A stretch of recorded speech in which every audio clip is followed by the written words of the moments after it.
গল্পকথন by Kallol chapter 2তে আমাদের আজকের নিবেদন বিভূতিভূষণ বন্দ্যোপাধ্যায়ের লেখা পিদিমের নিচে। একটিমাত্র গ্রামে আমার বাল্যে এই ধরনের এক ব্যক্তিকে আমি দেখেছিলাম। কেউ তার জীবনচরিত লেখেনি, কেউ জানেও না তাকে, কিন্তু আমি জানি, এবং যতটুকু জানি বা নিজের চোখে দেখেছিলাম লিখে রাখা উচিত ভেবে লিখে রাখলাম। আমার ছেলেবেলায় দিন কতক মাসির বাড়িতে কাটিয়েছিলাম সে গ্রামে। আমার তখন বয়স 9-10 বছরের বেশি নয়। গঙ্গার ধারের পথ দিয়ে একদিন মাসতুতো ভাই নন্দর সঙ্গে পাশের গ্রাম আমিনপুরে চাল আনতে যাচ্ছিলাম। বিকেলবেলা, বর্ষাকাল, গঙ্গার জলে খুব ঘোলা এসেছে।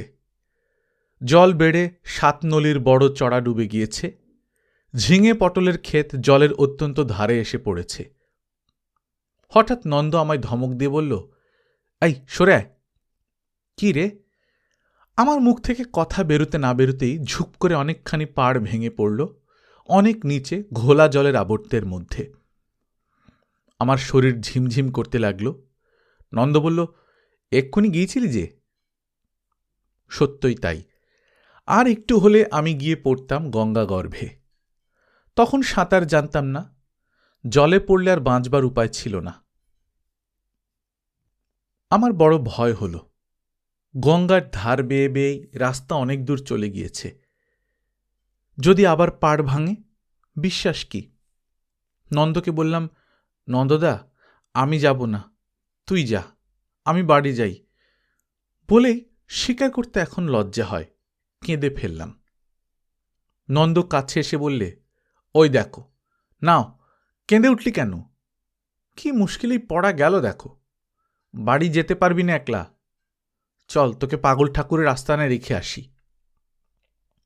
এইভাবে এই অদ্ভুত লোকটির সঙ্গে আমার প্রথম পরিচয় ঘটল। এই অঞ্চলে আমি আছি আজ মাস 2। পাগল ঠাকুরের সম্বন্ধে অনেক কথা শুনে আসছি এতদিন। শুনেছিলাম প্রথম আমার মাসিমার মুখে। আমি বলেছিলাম, সে কে মাসিমা? গঙ্গার তীরে থাকে, 7 নলির চরের এপারে। কে সে? যেতে বুনো, ওখানে আস্তানা করে আছে ঘর বেঁধে আজ 20-30 বছর। আমার তো বিয়ে হয়ে এখানে এসে এস্তক শুনে আসছি। অনেক ছোট জেতের গুরুদেব। মাঘ মাসে তার ওখানে মেলা বসে, লোকজন আসে, দোকান পসার জমে। আমি একদিন দেখতে যাব? না, যায় না। বুনো বাগদি, ছোট জেতের কাণ্ড, সেখানে কি দেখতে যাবি তুই? ছুলে যাদের গঙ্গা স্নান না করলে শুদ্ধ হয় না। সেই বিকেলে আমার মাসতুতো ভাই নন্দ আমাকে পাগল ঠাকুরের আস্তানায় বসিয়ে রেখে চলে গেল। বললে, ফিরে না আসা পর্যন্ত বসে থাকবি।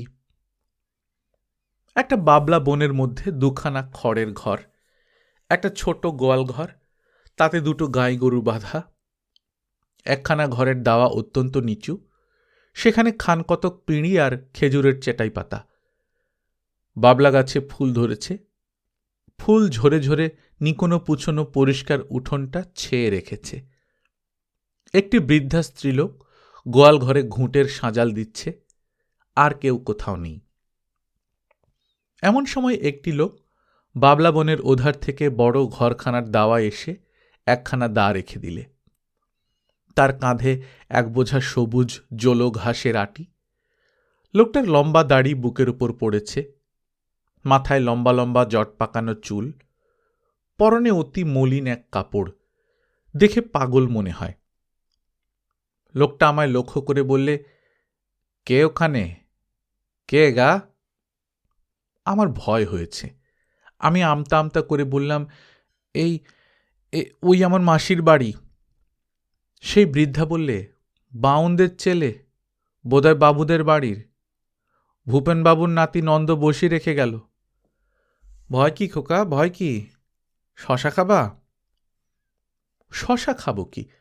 লোকটার হাবে ভাবে ও রক্তবর্ণ বড় বড় চোখ দেখে আমার প্রাণ তখন উড়ে গিয়েছে।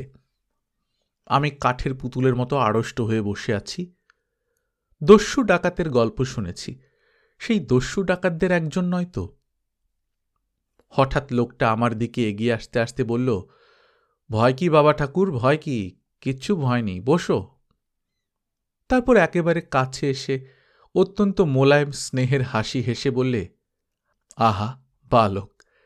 আমি চুপ করে বসে আছি, বোবার শত্রু নেই। লোকটা বলল, নাম কি বাবা ঠাকুর? ভয়ে ভয়ে বললাম, পতিতপাবন মুখোপাধ্যায়। পতিতপাবন? বাহ, বেশ বেশ। পতিতপাবন যিনি, তিনিও তোমার মতো। আহা হা। লোকটার শেষের কথাগুলো কাঁদো কাঁদো সুরে জোরে জোরে উচ্চারণ করল। তারপর বললে, ওগো, পতিতপাবনের ভোগ দেবে কি দিয়ে? আমার বাড়ি এসেছেন দয়া করে, সে অদৃষ্ট করিনি যে বাবা ঠাকুর। তোমার ও মুখে কি তুলে দেব? পাকা তাল একটা নিয়ে যাও, তালের বড়া ভেজে দিতে বলে তোমার মাসিমাকে। আমার কথাগুলো ভালো লাগলো এবং ভয়ও অনেক চলে গেল। কিন্তু ওর রকম সকম দেখে মনে হলো লোকটা পাগল ঠিকই, তাই ওকে পাগল ঠাকুর বলে। পাগল ঠাকুর ছোট ঘরটার দাওয়ায় গিয়ে বসে আমায় কাছে ডাকলে, হাতছানি দিয়ে বললে, এসো পতিতপাবন, এসো এসো। বৃদ্ধা বললে, ওকে ডেকো না, ভয় পেয়েছে। কিন্তু আমি সম্প্রতি নির্ভয় হয়েছি দেখাবার জন্যে পাগল ঠাকুরের পাশে গিয়ে বসলাম। পাগল ঠাকুর একখানা খেজুরের চ্যাঁটায়ের উপর বসে এক কলকে তামাক না গাঁজা কি সাজলে। আমায় বললে, তুমি বাঁওন? হ্যাঁ। পায়ের ধুলো দেবা একটু? আমায় ছুঁয়ো না, মাসিমা বারণ করেছে। পাগল ঠাকুর হেসে উঠে বললে, কেন, নাইতে হবে বুঝি? তা আমায় ছুঁলে তোমায় নাইতে হবে না। আমি বাউন নই, কিন্তু দয়াল গুরুর নামে থাকি, তিনি আমাদের সকলের চেয়ে বড়। দাও পায়ের ধুলো। পাগল আমার পায়ের ধুলো নিয়ে মাথায় দিলে। সঙ্গে সঙ্গে আমার শরীরে কি যেন একটা অদ্ভুত ভাব হলো, একটা অদ্ভুত আনন্দের ভাব, সে মুখে বলে বুঝিয়ে দিতে পারব না। বিশেষত তখন আমি বালক, বিশ্লেষণ ও তুলনা করে দেখবার ক্ষমতা ছিল না। এখন এক একবার ভাবি, পাগল ঠাকুরের পায়ের ধুলো নেওয়াটা হয়তো একটা ছুতো। আমাকে স্পর্শ করবার জন্যই ও পায়ের ধুলো নিতে চেয়েছিল। তারপর ও একটা গান ধরল। গান আমার মনে নেই, কিন্তু বেশ গলার সুর ওর। গান গাইতে গাইতে ওর চোখে জল এলো, গাল বেয়ে জল পড়তে লাগল। ও আমার হৃদকমলের পরম গুরু সাঁই, এই কথাটা বারবার ছিল গানের মধ্যে। গান শেষ করেও বারবার বলতে লাগল, কিছু খাওয়াতে পারলাম না বাবা ঠাকুর, একটা পাকা তাল নিয়ে যাও, বড়া করে দিতে বলে তোমার মাসিমাকে। আমার ভয় এখন সম্পূর্ণরূপে কেটে গিয়েছিল। আমি বললাম, তুমি কি করো এখানে?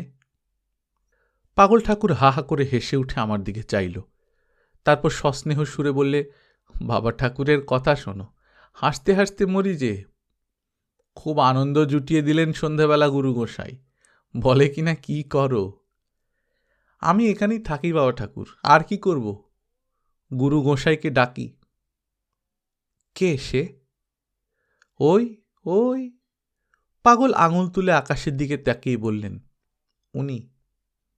আমার খুব ভালো লাগছিল এই অদ্ভুত লোকটাকে। এই অল্পক্ষণের মধ্যে আমি তার দিকে যথেষ্ট আকৃষ্ট হয়ে পড়েছি দেখলাম। এই সময় সন্ধ্যের অন্ধকার নামল, গায়ের রোঁয়া আর দেখা যায় না।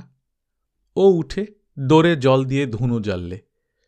উঠোনের একটা ইঁটের মতো উঁচু মতো জায়গাতে প্রদীপ নিয়ে গিয়ে রেখে দিলে। আমি বললাম, তোমাদের তুলসী গাছ নেই? কেন বাবা ঠাকুর? আমাদের বাড়ি আছে, মাসিমা পিদিম দেয় সন্ধেবেলা। তুলসী রাখিনে তো, গুরু গোসাই ওই পিড়িতেই আছেন, তুলসী কি হবে? তুমি পুজো করো না বুঝি? তুলসী পাতা না হলে পুজো হয় না। পাগল ঠাকুর হেসে বললে, হয় বাবা হয়, কেন হবে না? সব ফুলে সব পাতাতেই তার পুজো হয়। তবে পুজো আচ্ছা আমি করি নে বাবা। করো না? না বাবা ঠাকুর, আমি ছোট জাত বুনো, তেনার পূজা কি করতে আমি পারি? গুরু গোসাই পায়ে রাখেন যদি, তবে আর পুজোর দরকার কি? ফুল বেলপাতা দিয়ে পুজো করবে তোমরা বাউনেরা, আমাদের ছোট জেতের হাতেও সাজে না। পুজো করতে নেই আমাদের। তুমি তো ভালো লোক। কে বললে আমি ভালো লোক? সবাই বলে, আমি শুনেছি। তুমি যখন বলছো বাবা ঠাকুর, তখন ভালোই হব। এই সময় আমার মাসতুতো ভাই ফিরে এসে আমায় ডাক দিল। তার সঙ্গে আমি বাড়ি চলে গেলাম। বাড়ি যাওয়ার আগে ওরা আমাকে তাল দিলে, শশা দিলে, আবার আসতে বলে দিলে। পাগল ঠাকুরের সঙ্গে আমার এই প্রথম দেখার পরে প্রায় 5 বছর কেটে গেল। মাসিমার বাড়ির সেই গ্রামে আমার যাওয়া ঘটেনি এই 5 বছরের মধ্যে। 1913 সালের 3য় শ্রেণীতে প্রমোশন পেয়ে স্কুলের ঝোঁককে কিছুদিন এড়াবার জন্যে চলে গেলাম আবার মাসিমার বাড়ি। মাসিমা বললেন, এসো বাবা, এসো। বুড়ো মাসিকে ভুলেই গেলে? থাক থাক, বেঁচে থাকো বাবা, দীর্ঘজীবী হও। আমার মনে আছে 2-4টে কথা বলার পর আমি বুড়িকে জিজ্ঞেস করলাম, মাসিমা, সেই পাগল ঠাকুর আছে তো? মাসিমাকে বুড়ি বললাম বটে, কিন্তু তিনি সত্যিকার বুড়ি তখনও ঠিক নন।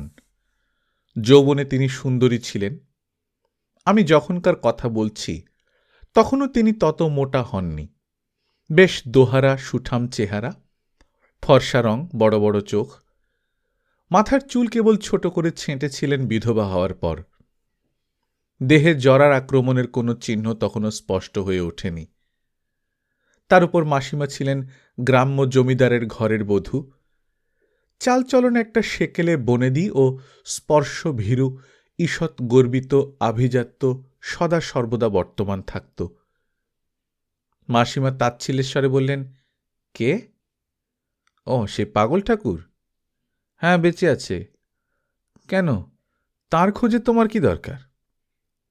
এখানে তোমার কথাটার প্রয়োগ যে বিরক্তিসূচক তা বুঝতে আমার দেরি হল না। মাসিমা জমিদারের বাড়ির বউ।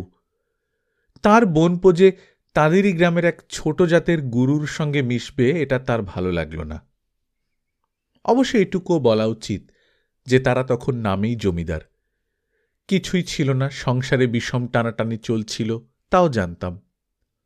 নতুবা নন্দ জমিদারের ছেলে হয়ে কাঁটাদর হাট থেকে বেগুন বয়ে আনবে কেন ফি হাটে? মাসিমার প্রশ্নের জবাব দিলাম, আমার কোনো দরকার নেই সেখানে। সেবার আলাপ হয়েছিল, তাই বেঁচে আছে কিনা জানতে চাইছি। বাঁচবে না তো যাবে কোথায়? মেলা হয়? পাগল ঠাকুরের মেলা? কেন হবে না? যত বেটা বুনু বাগদির গুরুদেব, শুধু বেটারা এসে পায়ের ধুলো নেয়, হইহল্লা করে। ঝাঁটা মারো। গুরু গুরু গুরু এমনি গাছের ফল কিনা? আমি কিন্তু বিকেলেই পাগল ঠাকুরের বাড়ি গিয়ে হাজির। সেবারকার সেই প্রথম দর্শনের স্মৃতি আমার বালক মনে একটি রহস্যজনক স্থান অধিকার করে আছে তখনও। আবার তাদের সেই দুখানা খড়ের ঘর, নিকোনো পুছোনো গোবর লেপা উঠোন, ঝিঙের ফুল ফোটা গঙ্গার তীরে অপরাহ্ন শোভা কতকাল পরে দেখলুম। পাগল ঠাকুরের দাড়ি আরো সাদা হয়ে নারদ মুনির মতো দেখতে হয়েছে। তবে বার্ধক্যজনিত কোনো শীর্ণত্ব বা দৌর্বল্য নেই শরীরে। খুব শক্ত সামর্থ্য, লাঠি লাঠি চেহারা, মুখে সেই হাসি। এবার আমি আর নিতান্ত বালক নই, অনেক জিনিস বুঝি, আগের ভয় আর নেই। বললাম, তোমাকে বড় ভালো লেগেছিল সেবার, বড্ড মনে হতো তোমাকে। হেসে বললেন, গুরু গোসাইয়ের কৃপা বাবা ঠাকুর, তুমি যে পতিত পাবন, পতিতকে উদ্ধার করতে আসবা না? ওসব আমায় বলতে নেই। তুমি আমার নাম মনে রেখেছ যে দেখছি। তুমি আমায় মনে রেখেছিলে, তাই আমিও তোমার কথা মনে রেখেছিলাম। আয়নায় মুখ দেখা যে বাবা ঠাকুর, যেমন দেখাও তেমনি দেখি। একটা গান করো। ওকে আর দ্বিতীয়বার খোশামোদ করতে হলো না। সেবারকারের সেই বৃদ্ধাকে দেখলাম এবার। তাকে ডেকে বললে, এক তারাটা দাও তো, পতিত পাবন ঠাকুরকে একটা গান শোনাই। কিন্তু বাবা, একটা কথা বলি। বলে সে হাসি হাসি মুখে আমার দিকে জিজ্ঞাসু নেত্রে চাইলে। আমি বললাম, কি? ও একটা আলাভোলা অসহায় ধরনের অনুরোধ যেন করছে। এমনিভাবে বললে, আমি যেমন তোমায় গান শুনিয়ে গেলাম, তুমি পতিত উদ্ধার করতে এমনি ধারা আসবা তো? বলি, হ্যাঁ গা, ও ঠাকুর। না, পাগলামি শুরু করেছে আবার। কাকে যে কি বলে। পাগল ততক্ষণে একতারা বাজিয়ে গান শুরু করে দিয়েছে। ও আমার হৃদকমলের পরম গুরু সাঁই, রেতে আলো দিনে তারা, রাত নাই দিন নাই, তোমার শেথা বাঁশের ঝাড়ে অরূপ রূপের পাথার পাড়ে, বাঁশের ফুলে ভুবন আলো দেখতে এলাম তাই, চলার পথে বাদল দিনে তোমার সেই বাঁশতলাতে দিও ঠাঁই, ও আমার হৃদকমলের পরম গুরু সাঁই। সেই ছেলেবেলার শোনা গানটা। ওর গান গাওয়ার ধরনটা আমার বেশ লাগে। চোখ উল্টে উদাস নেত্রে ওপর পানে চেয়ে সেই ভাবই আলাদা। গলা ভালো নয়, ভাঙা গলা, দুটো বেসুরো সুর যেন গলা থেকে বেরিয়ে আসছে। তাই কি, চোখ দিয়ে যখন ওর দরদর জল নেমে এলো, তখন আমাদের গ্রামের বিখ্যাত যাত্রার জুড়ি দাশু পরামানিকের চেয়েও ওকে সুকণ্ঠ বলে মনে হলো। আরও একটা, তারপরে আরও একটা। সরাটির চরে ঝিঙে ফুল ফুটেছিল সেবার। ঝিঙে ফুলের হলুদ ক্ষেত আর পাগল ঠাকুরের খ্যাপাটে সুর এক তাঁরে বাঁধা। ধুধু সরাটির চরে, নির্জন সরাটির চরে, ঘুলি ঘুলি আধো অন্ধকারে কেউ ঝিঙের ফুল ফুটতে দেখেছিলে ৩০ বছর আগের এক ভাদ্র সন্ধ্যায়? তাহলে পাগল ঠাকুরের গান বুঝতে পারবে। আমি এক মনে শুনছি, হঠাৎ গান থামিয়ে ও বললে, কি খাবা? কিছু না। সে বললে হবে কেন? আমারে পেরসাদ দেবে এখন কে? আমি খেতে আসিনি তোমার কাছে, তোমাকে দেখতে এসেছি। ৫ বছর পরে এলাম। পাগল ঠাকুর বিস্ময়ের সুরে বললে, ৫ বছর হয়ে গেল এরই মধ্যে? কে জানি, দিন রেতের হিসেব তো রাখি নে। হ্যাঁ, তা তুমিও অনেক বড় হয়ে গিয়েছ বাবা ঠাকুর। তখন ছিলে এত বড়। ওগো শোনো। সেই বুড়ি কাছে এসে বলল, কি বললে, খোকাবাবু কে? আমি বললাম, চিনতে পারলে না? সেই এসেছিলাম ৫ বছর আগে, নন্দর মাসতুতু ভাই। আমার নাম পতিত পাবন। বাবা ঠাকুর, বড় খুশি হলাম তুমি এসো। আমার চোখের ঠাউর হয় না আগের মতো। ভালো আছো? হ্যাঁ, তা আছি। এখন স্কুলে পড়ছি। এবার 3rd ক্লাসে উঠেছি ফার্স্ট হয়ে। তা হবে। তোমাদের সব ভালো হোক। গুরু গোসাইয়ের দয়ায় সব নিরোগী হয়ে থাকো। পাগল ঠাকুর বললে, ঘরে কিছু আছে? বাবা ঠাকুরের সেবায় লাগাও।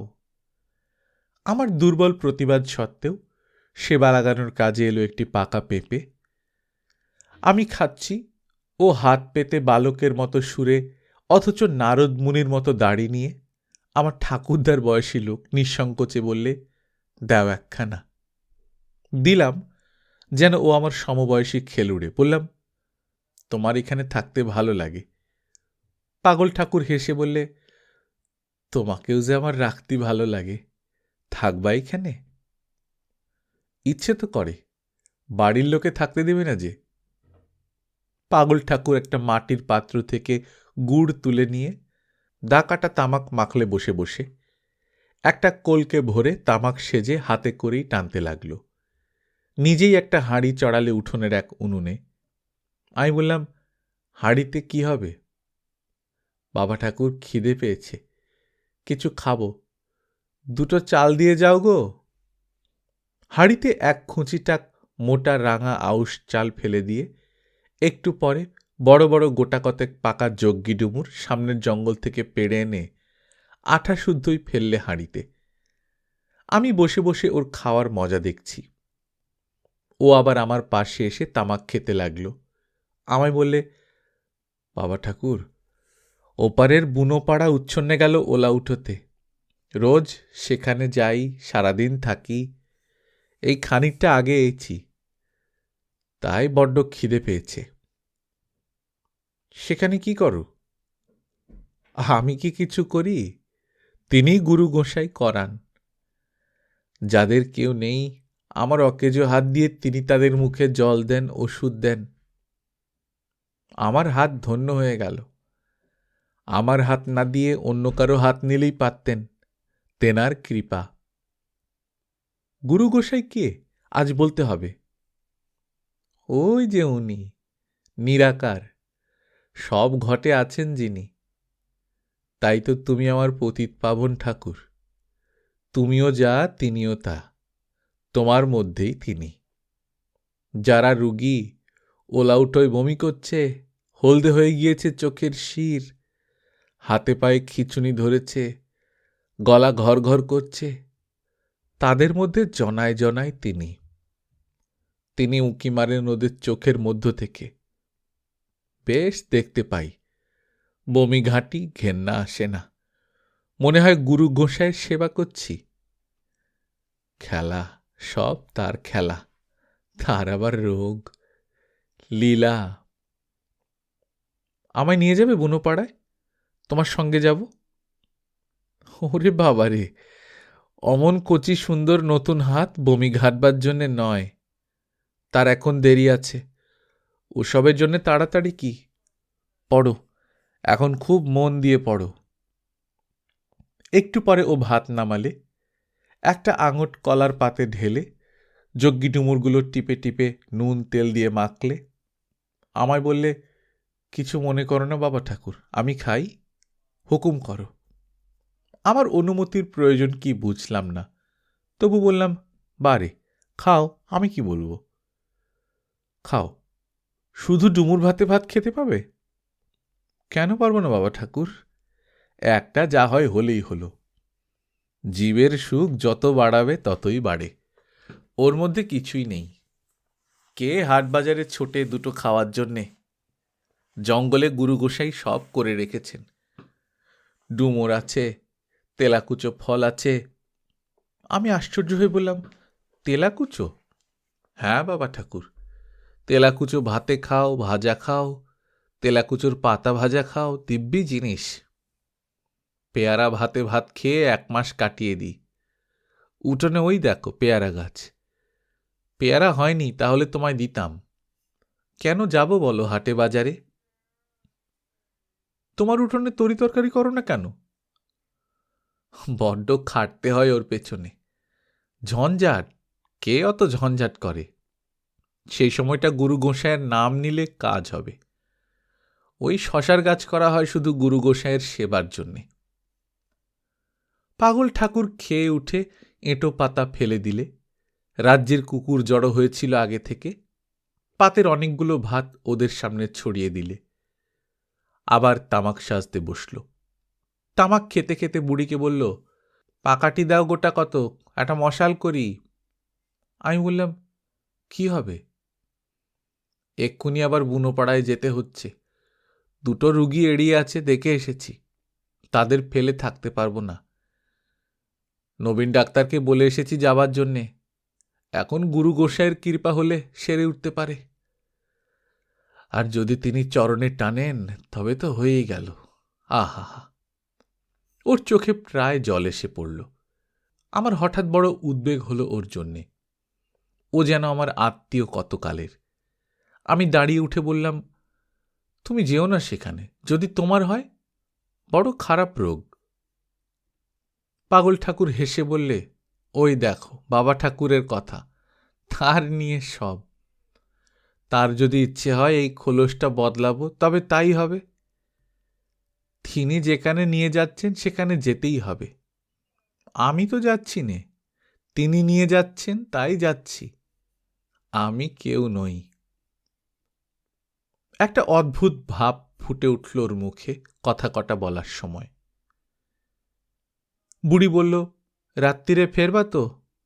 ও বললে, তা তো বলা যায় না, তুমি ঝাঁপ খুলে রেখো, আসি তো ঝাঁপ খুলে ঢুকব। চলো বাবা ঠাকুর, সন্ধে হয়েছে, তোমায় পৌঁছে দিয়ে ওই পথে চলে যাই।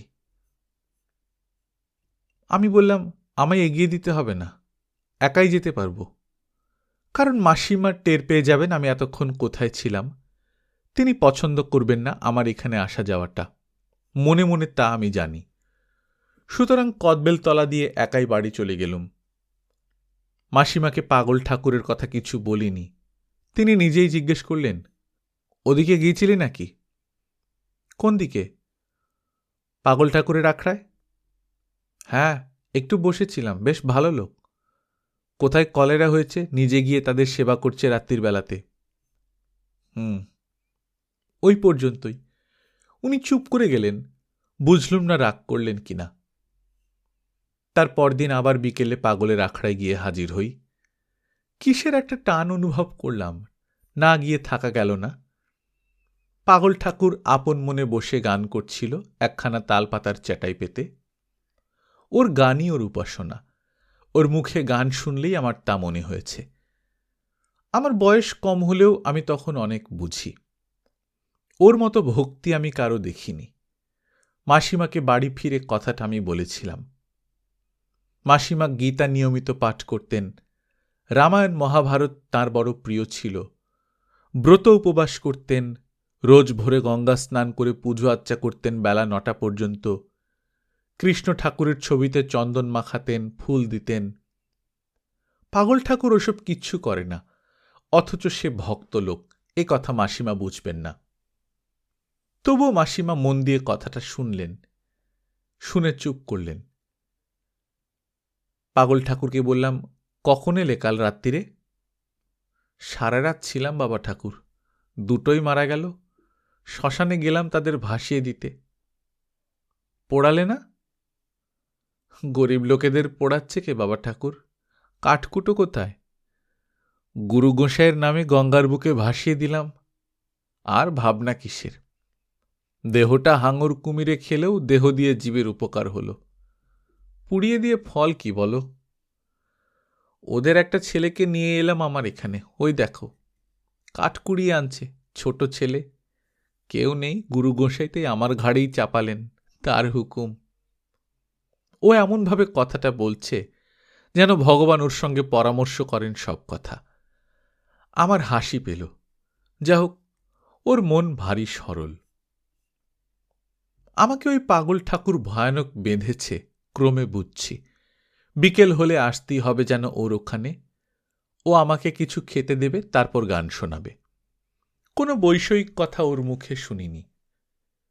অনেক পরে বয়স হলে এসব ভালো করে বুঝেছিলাম। আমি বললাম, তুমি মাছ ধরো? না বাবা ঠাকুর। তোমার বাড়ি কোথায় ছিল? অন্য লোক হলে এই কথার উত্তর দেয় না, কিন্তু পাগল ঠাকুরের মতো সরল লোকের কোনো কিছুই গোপনীয় নেই। সে বললে, শঙ্করপুরে, কাঁচরাপাড়ার ওদিকে, এখান থেকে 8-9 কোষ।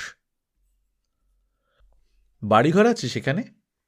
কিচ্ছু নেই, আমরা গরিব লোক, খড়ের কুঁড়ে ছিল, ভেঙে গিয়েছে। ভিটেতে কিচ্ছু নেই, মস্ত এক তাল গাছ হয়ে আছে, সেবার দেখে এসেছিলাম। আপনার জন কেউ নেই? এই যে বাবা ঠাকুর ভুল কথা বলে। আপনার জন নেই কেন? এই তুমি তো আমার আপনার জন। গুরু গোসাই সবাইকে আপন করে দিয়েছেন যে। কদিন থাকবে? আর 2 দিন ছুটি আছে মোট। মোটে 2 দিন? তারপর চলে যাবা? দুঃখ দিতে আসা কেন বলো তো? তুমি চলে গেলে আমার বড্ড কষ্ট হবে দিন কতক, বিকেলটা কাটবে না। গুরু গোসাইয়ের ইচ্ছা। বলে সে দীর্ঘশ্বাস ফেললে। সেই মুহূর্তে ও আমার বড় কাছে এসে পড়ল, আর দূরের লোক রইল না। বাকি 2 দিনও রোজ বিকেলে ওখানে যাই। বুনোদের সেই ছোট ছেলে এরই মধ্যে নিজের হয়ে গিয়েছে। সে দেখি রান্নাঘরে আউশ চালের পান্তা ভাত, বেগুন পোড়া আপনি হাঁড়ি থেকে বেড়ে নিচ্ছে দিব্যি, নিজের ঘরের মতো। পাগল ঠাকুর আমায় নিয়ে ছোট ঘরের দাওয়ায় বসে আর গান করে। একতারা বাজিয়ে ওর বেসুরো গলায় যখন গান করে, তখন প্রতিদিন এই গঙ্গার চরে যেন কোনো বিরাট দেবের আবির্ভাব প্রত্যক্ষ করি। ওদিকে বিষ্ণুপুর গ্রামের বাঁশবন, ঘোষপাড়ার বাবুদের লিচু বাগান, সব কেমন অদ্ভুত মনে হয়। সরাটির চরের কাশবনের পেছনে মস্ত আকাশটা লাল হয়ে ওঠে অস্ত সূর্যের আভায়। আমার অল্প বয়স বলেই হোক বা যে জন্যেই হোক, কি অদ্ভুত টান যে হয়ে উঠেছিল পাগল ঠাকুরের উপর, এখন মনে ভাবলে আশ্চর্য হই। বাল্যের সে কটি দিনের আনন্দ আর ফিরে পাব না। তেমন ধরনের আনন্দ আর পাইনি কখনো। পাগল ঠাকুর গান থামিয়ে একতারা নামিয়ে রেখে একগাল হেসে বললে, আনন্দ করো, আনন্দ করবার জন্যেই এই একপাশে পড়ে আছি। গুরু গোসাঁয়ের দয়ায় শুধু আনন্দ নিয়েই আছি। ওর হাসি ভরা উজ্জ্বল চোখ দুটো আর নারদের মতো সাদা দাড়ি, শিশুদের মতো সরল মুখ ওর সব কথার সত্যতা সপ্রমাণ করত। সেই আনন্দ ছোঁয়াচে রোগের মতো পেয়ে বসত সবাইকে, যে ওর সংস্পর্শে আসত। এর একটা উদাহরণ মধ্যে একদিন প্রত্যক্ষ করলাম। কোথা থেকে একদল মেয়ে পুরুষ ওর ওখানে এলো, বোঁচকা বুচকি এক একটা পিঠে বাঁধা। শুনলাম ওরা পাগল ঠাকুরের শিষ্য। ওই যে মাসিমা বলেন, ছোট জেতের গুরু। কিন্তু গুরুর মতো সম্ভ্রমসূচক ব্যবহার করে দূরে রইল না। সবাই একসঙ্গে বসে তামাক খেলে, হাতে হাতে কলকে পরিবেশন করে, পাগল ঠাকুরের চারদিকে গোল হয়ে বসে একতারা বাজিয়ে গান করলে, হাসি খুশি আনন্দ, খাওয়া দাওয়া। ওদের মুখ দেখে মনে হলো জীবনে ওদের কোনো দুঃখ কষ্ট নেই। খাওয়া দাওয়া তো ভারী। পাগল ঠাকুরের ভাণ্ডার কারো আপন নয়। যার খুশি নিজের হাতে চাল বার করে নিচ্ছে। বুনো পাড়া থেকে দুটো রাঙা শাকের ডাঁটা নিয়ে এলো, ডুমুর পাড়লে, চড়ালে ভাত, নুন ছড়িয়ে সবাই আঙট কলা পাতায় ভাত ঢেলে একসঙ্গে খেলে। গুরুও বাদ গেল না। দিনটা আনন্দ করে সন্ধ্যের দিকে সবাই বোঁচকা বুচকি নিয়ে চলে গেল। আমিও চলে এলাম তার পরের দিন। এরপর আবার সে গ্রামে যাই, যেবার ম্যাট্রিক পাস দিয়ে কলেজে ঢুকেছি। মাসিমা আগের চেয়ে বৃদ্ধা হয়ে পড়েছেন, চোখে ভালো দেখতে পান না। বললাম, পাগল ঠাকুর বেঁচে আছেন? মাসিমা বললেন, আছে না, তা যাবে কোথায়? তোমার বুঝি সেখানে যাওয়া চাই? আহা, কি যে দেখেছ ওর মধ্যে তুমি! ছোটবেলা থেকে দেখে আসছে এই কাণ্ড। পাগল ঠাকুরকে অন্য চোখে দেখলাম। সেই ছোট খড়ের ঘরের আশ্রম, সেই সদানন্দ সাদা দাঁড়িওয়ালা বৃদ্ধ, সব তেমনি আছে। 4 বছর আগের মতো চেহারা আছে, বিশেষ কোনো পরিবর্তন নেই। আমাকে দেখে বললে, বাবা ঠাকুর যে, আরে এসো এসো, তোমার কথা কত বলি, কবে এলে? আজই। তুমি ভালো আছো? গুরু গোসাইয়ের কৃপায় আছি ভালোই। বসো, গান শোনবা? গান শোনবার জন্যই তো আসা। শশা খাবা না ছেলেবেলাকার মতো? না, শোনো, এখন আর ছেলে মানুষ নই। তুমি যা খুশি খেতে দিতে পারো, ভাত পর্যন্ত। ছেলে মানুষ নই আর, কারো এন্তেজারির মধ্যে নেই এখন। তোমার এখানে খাবো, তাতে দোষ কি? রাধো না তেমনি ডুমুর ভাতে ভাত। পাগল ঠাকুর ভয়ের ভান করে হেসে বললে, ও বাবা রে, বাউনের জাত মেরে দিয়ে এই সন্ধ্যাবেলা? তা হবে না। আর কি খাবা বলো? ওগো শোনো, এইদিকে, একে চেনো? সেই যে বুড়ি কুঁজো হয়ে পড়েছে, আরো চোখেও ভালো দেখে না মনে হলো। কাছে এসে বললে, কে? ওই যে সেই ভূপেন বাবাদের বাড়ির ছেলেটি, কত বড় হয়েছে আর কি চমৎকার দেখতে হয়েছে দেখো। শোনো, দুটো চাল আর কাঁঠাল বিচি ভাজা ভেজে নিয়ে এসো তো, খেতে দি। চা খাও বাবা ঠাকুর, চা করে দিতে পারি। একজন এখানে চা রেখে গিয়েছে, মাঝে মাঝে এসে খায়। খাবে? করো। চা করতে গিয়ে ওরা দুজন বিষম বিপদে পড়ল। বুড়ো বুড়ি নানা পরামর্শ করে, একবার জল ফোটায়, আবার নামায়। 8 ঘন্টা হয়ে গেল, রান্নাঘর থেকে বেরোয় না। কাঁসার বাটিতে গরম জল আর চা একসঙ্গে গুড় সহযোগে সিদ্ধ করে অবশেষে এক ব্যাপার করে নিয়ে এলো। সবাই মিলে, অর্থাৎ 3 জনেই মহা আনন্দের তাই পান করা গেল। তারপর তামাক সাজতে সাজতে বলল, এইবার কি খবর বলো বাবা ঠাকুর? তোমায় দেখতে এলাম। আমায় কি আর দেখতে আসবা, ভালোবাসো তাই, নইলে আমি কি একটা দেখবার মতো লোক? জানো, তোমাকে একজন দার্শনিক বলে মনে হয়। সে কি বাবা ঠাকুর? আমার মনে হয় তুমি একজন দার্শনিক, সত্যিকার দার্শনিক, ঋষির মতো লোক। তোমাকে লোকে চেনে না। ওসব কথা আমায় বলো না। আমাকে তিনি পায়ের দাস করে রেখেছেন, তার দয়া।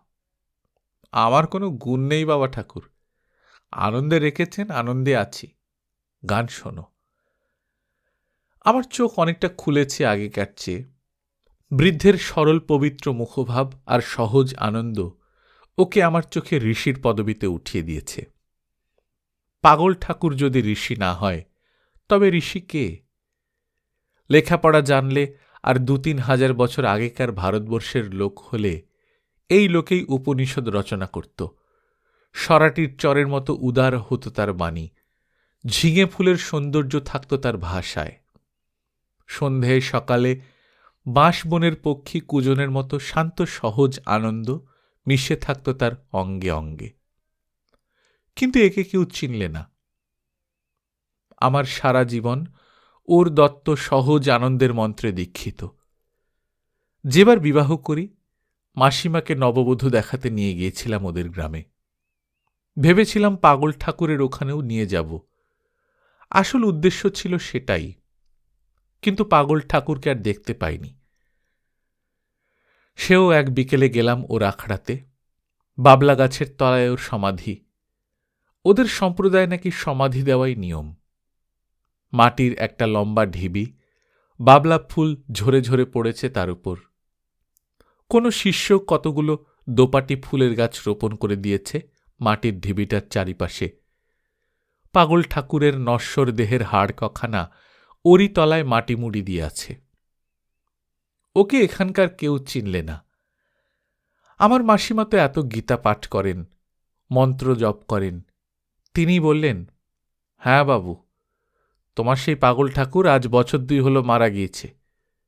কে জানে, ওসব ছোট লোকের খবর রাখিনি, রাখবার সময়ও পাইনি। সেই বুড়ি কেবল বেঁচে আছে আজও। তাকে সন্ধ্যের পিদিম জ্বালতে দেখলাম সমাধির সামনে। রেড়ির তেলের মাটির পিদিম। খড়ের ঘরের খড় উড়ে পড়েছে। আখড়ার অবস্থা অতি খারাপ। কারো দৃষ্টি নেই এদিকে মনে হল। সংসারে এমনই হয়। গল্পকথন বাই কল্লোল চ্যাপ্টার 2তে শুনছিলেন বিভূতিভূষণ বন্দ্যোপাধ্যায়ের লেখা পিদিমের নিচে। আমরা নিয়মিত গল্প পাঠ করে শোনাচ্ছি। আপনারা যারা প্রথমবার মতো শুনছেন, কাইন্ডলি সাবস্ক্রাইব করে নেবেন। গল্প পাঠ ভালো লাগলে বন্ধুদের সঙ্গে শেয়ার করবেন। নিজে ভালো থাকবেন, আশেপাশের লোকজনকে ভালো রাখবেন। টাটা।